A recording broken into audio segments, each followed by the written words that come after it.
was interesting is that they clearly pumped a lot of money into their set and into their on-set talent, of course.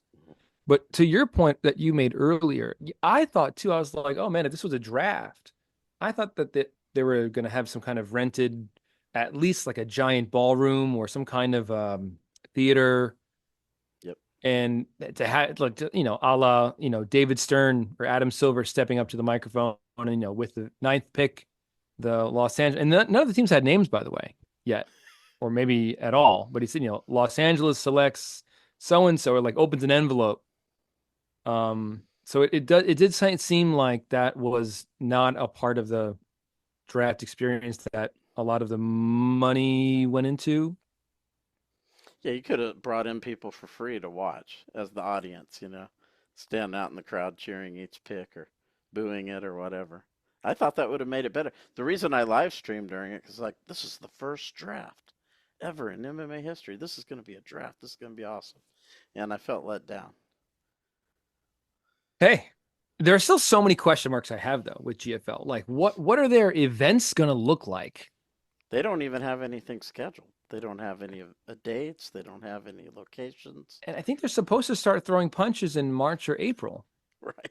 That's like that's like in a 30 to 60 days from now. Yeah.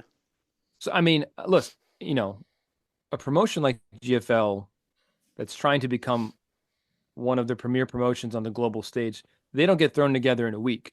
This is, I'm sure, been years of planning that have gone into this. So I'm sure they've been in conversations with different venues in these cities. So I'm just, as we all are, I'm still pretty curious as to how this is going to start to play out and pan out and evolve, just as the UFC Yeah. evolved over the years. Yeah. PFL's changes. We can talk about that too, because, like I said, I was a huge fan of Bjorn Rebney's product, Mm-hmm. and that was they're mostly going to use his format now for the most part. His was you have to win 3 fights in 12 weeks, you Hmm. know, and so when they added on Spike TV, the man channel, they Yeah. you would see the guy win one, then next you'd see him win again and again, basically over almost 3 months. You'd see the guy win 3 or 4 times, win a tournament. And I felt it was really organic. He didn't have any kind of UFC guys, former UFC fighters. These are guys that had never been in the UFC, Mm-hmm. and they built a lot of guys that way. Guys like Michael Chandler, Eddie Alvarez, Ben Askren. Uh, they had a lot of guys from Eastern Europe before the UFC did. Um, yeah, they had Storm Flamenco was one. They they just had a lot of